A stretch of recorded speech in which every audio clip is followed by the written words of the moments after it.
जय श्री कृष्ण। मेरे चैनल मेरी मंशा में आपका बहुत बहुत स्वागत है और आशा करती हूँ सभी वीडियोस आपको बहुत पसंद आ रही होंगे। उसी वीडियोस की सीरीज को आगे बढ़ाते हुए आज मैं आपके लिए लेकर आई हूँ एक नई वीडियो जो इस तरीके से है।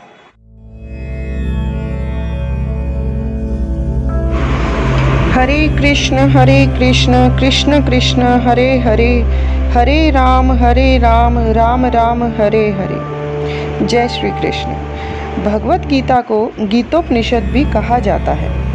यह वैदिक ज्ञान का सार है और वैदिक साहित्य का सर्वाधिक महत्वपूर्ण उपनिषद है। भगवत गीता का मर्म भगवत गीता में ही व्यक्त है। यह इस प्रकार है, यदि हमें किसी औषधि विशेष का सेवन करना हो तो उस पर लिखे निर्देशों का पालन करना होता है। हम मनमाने ढंग से या मित्र की सलाह से औषधि नहीं ले सकते। इसका सेवन लिखे हुए निर्देशों के अनुसार या चिकित्सक के निर्देशानुसार ही करना होता है। इसी प्रकार भगवत गीता को इसके वक्ता द्वारा दिए गए निर्देशानुसार ही ग्रहण या स्वीकार करना चाहिए। भगवत गीता के वक्ता भगवान श्री कृष्ण हैं। भगवत गीता के प्रत्येक पृष्ठ पर उनका उल्लेख भगवान के रूप में हुआ है। यहाँ पर भगवान अर्जुन को सूचित करते हैं कि भगवत गीता की यह योग पद्धति सर्वप्रथम सूर्य देव को बताई गई। सूर्य देव ने इसे मनु को बताया और मनु ने इसे इक्ष्वाकु को बताया।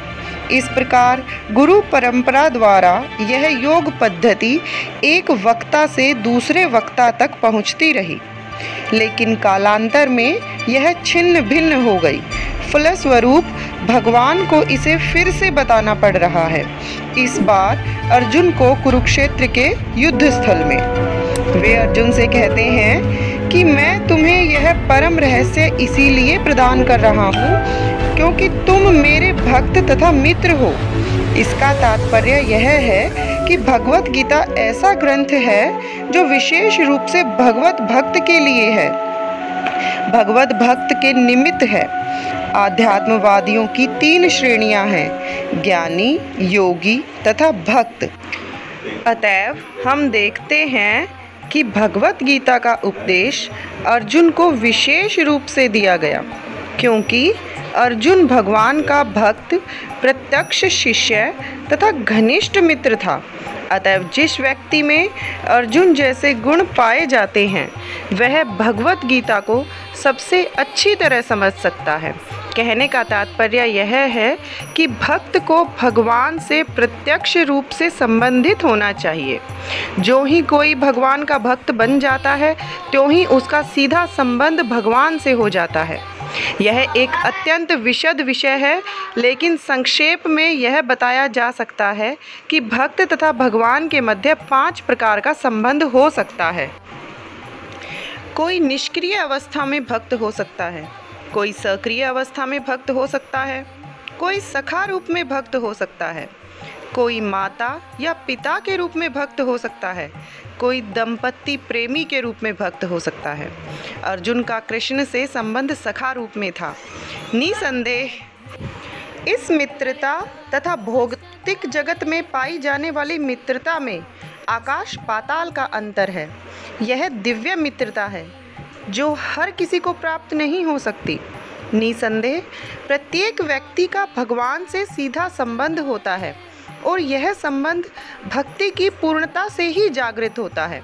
किंतु जीवन की वर्तमान अवस्था में हमने न केवल भगवान को भुला दिया है, अपितु हम भगवान के साथ अपने शाश्वत संबंध को भी भूल चुके हैं। लाखों करोड़ों जीवों में से प्रत्येक जीव का भगवान के साथ नित्य विशिष्ट संबंध है। यह स्वरूप कहलाता है।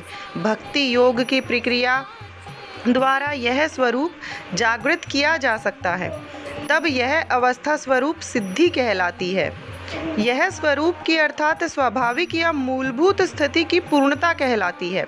अतएव अर्जुन भक्त था और वह भगवान के संपर्क में मित्र रूप में था। तो चलिए शुरू करते हैं। प्रथम अध्याय का प्रथम श्लोक। धृतराष्ट्र उवाच कुरुक्षेत्र के युद्ध स्थल में सैन्य निरीक्षण। धर्मक्षेत्रे कुरुक्षेत्रे संविता युयुत्सवः मामका पांडवाश्च किम कुर्वत् संजय। विनाशाय च दुष्कृतां धर्म संस्थापनार्थाय संभवामि युगे युगे।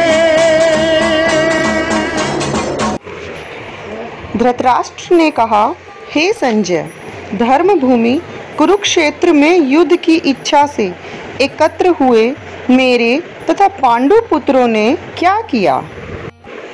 महाभारत में वर्णित धृतराष्ट्र तथा संजय की वार्ताएं इस महान दर्शक के मूल सिद्धांत का कार्य करती हैं। माना जाता है कि इस दर्शन की प्रस्तुति कुरुक्षेत्र के युद्ध स्थल में हुई, जो वैदिक युग से पवित्र तीर्थ स्थल रहा है। इसका प्रवचन भगवान द्वारा मानव जाति के पथ प्रदर्शन हेतु तब किया गया जब वे इस लोक में स्वयं उपस्थित थे। धर्मक्षेत्र शब्द सार्थक है क्योंकि कुरुक्षेत्र में युद्ध स्थल में अर्जुन के पक्ष में श्री भगवान स्वयं उपस्थित थे। कौरवों का पिता धृतराष्ट्र अपने पुत्रों की विजय की संभावना के विषय में अत्यधिक संदिग्ध था। अतः इसी संदेह के कारण उसने अपने सचिव से पूछा। उन्होंने क्या किया? वह आश्वस्त था कि उसके पुत्र तथा उसके छोटे भाई पांडु के पुत्र कुरुक्षेत्र की युद्ध भूमि में निर्णयात्मक संग्राम के लिए एकत्र हुए हैं। फिर भी उसकी जिज्ञासा सार्थक है। वह नहीं चाहता था कि भाइयों में कोई समझौता हो, अतः वह युद्ध भूमि में अपने पुत्रों की नियति भाग्य भावी के विषय में आश्वस्त होना चाह रहा था। तो आज के लिए इतना ही, और मैं अपनी वाणी पर यहीं पर विराम लगाती हूँ और आपसे मिलती हूँ अपनी आने वाली अगली वीडियो में, जिनमें हम जानेंगे कि किस प्रकार से श्री कृष्ण ने अर्जुन को परम उपदेश दिया। धन्यवाद। आशा करती हूँ आपको आज की वीडियो बहुत पसंद आई होगी। धन्यवाद। जय श्री कृष्ण।